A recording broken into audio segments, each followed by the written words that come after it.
So, an unboxing video, you say? It's pretty exciting.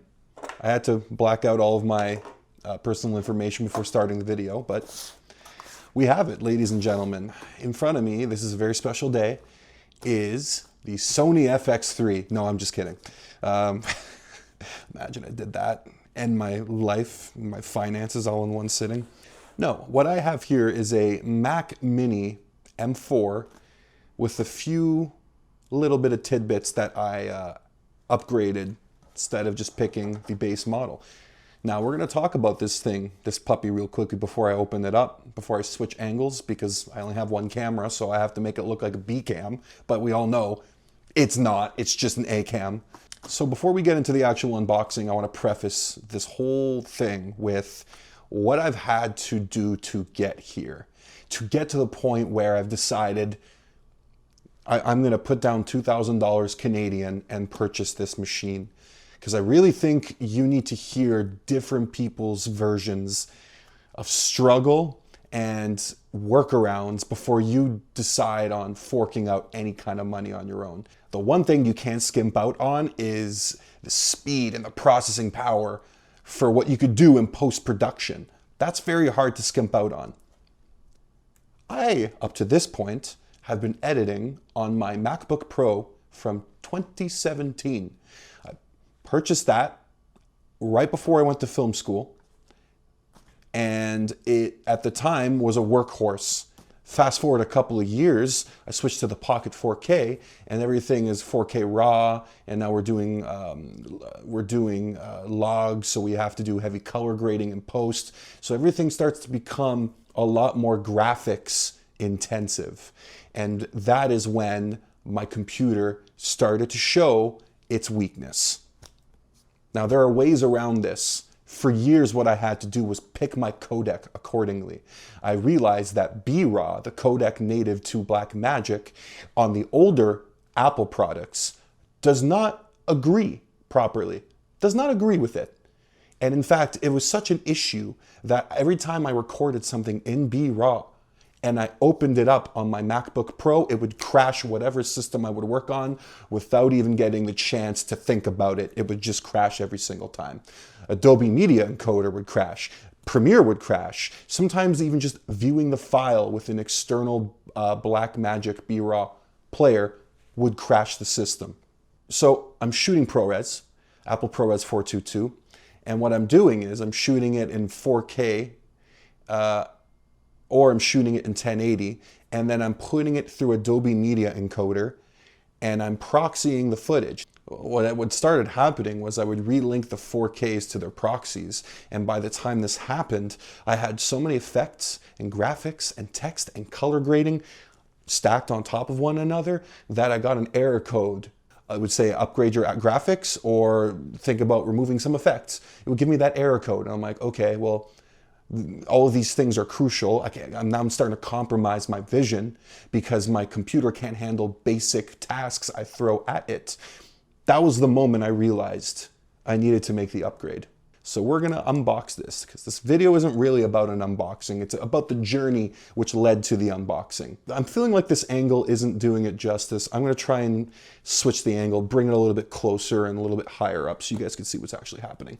So let's do that. I don't have a B cam, bro. Are you kidding me? I'm unboxing my first new computer in almost 10 years. You think I have enough money for a B cam? Go get fucked. We're gonna start with this little perforated tab here.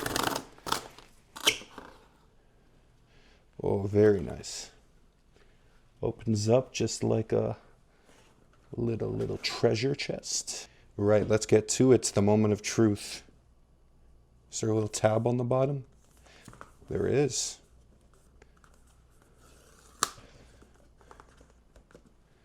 Get this going. There we go. It's been a while. Take it easy. Beautiful. Mac Mini. I've heard a lot of good things. We'll go into the specs in a second. And we're just going to do the little ho ho ho ho. Ooh, baby. There she is. You know what? I know they're supposed to be smaller than you think they would be, but I'm still looking at this. This is a little bit larger than what I was expecting. Not in a bad way either. Not in a bad way. I think it's gorgeous. And it's had a long journey. It's had a long journey here. So let's just... Oh yeah, there we go. Already damage it. That's the way to do it, buddy. Designs. Apple, California. So the only other thing it seems to come with is the power cable, which right here, voila. And then it seems to have absolutely nothing else. Oh, it's got some instructions in here and a little disc. Okay, so we're just going to go through the IOs real quickly. I didn't look at the specs before doing this. These look like Thunderbolt 3 cable ports, which are, you know, USB-C can also be used here as well. You got the HDMI for your display. You've got, I believe, an Ethernet here for direct link to the internet and not have to go through Wi-Fi for you gamers out there. And then we have our power port. On the other side, we have two unmarked, which these might be straight up USB-C ports. And then this little hole right here, which I'm not too sure what that is. It's probably a headphone jack. If it isn't, ridiculous if it isn't, honestly, because already the lack of IOs on this thing is abysmal. But that's not why we got it. We didn't get it for its cons. We got it for its pros. It's a workhorse of a machine on a budget, and you know, still costs a pretty penny. But here it is. Heatsink kind of at the bottom there. Very nice. Only negative is, boom, the power switch is at the bottom, right where you want it to be. So let's get to it. This is all that comes in the box, by the way, for all you pay. So we're going to put this camera back up to me, and we're going to talk about it. So this right here is the 32 gig of RAM M4 chip, not the M4 Pro. It has 10 core GPU, 10 core CPU, and one other upgrade I did do, which I kind of regret now, but whatever, was I made this a 1 terabyte versus the 256 gigabytes it comes with standard, because I feel like that extra space is going to go a long way. Was it a ripoff? That part was absolutely a ripoff. But I didn't want to have to buy another external hard drive right now.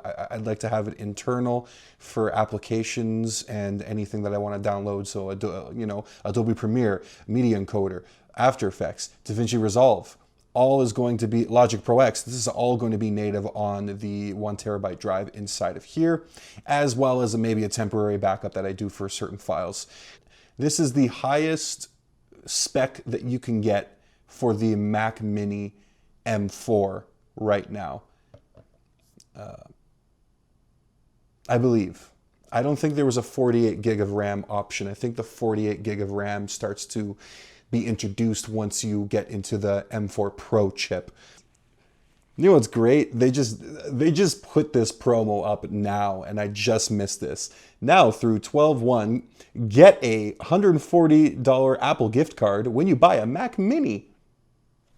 Thanks, Apple. I'm already regretting my purchase. It's fantastic. I should have just pulled the specs out of my head and not gone to the website and ruined my night. That would have paid for the Apple Care.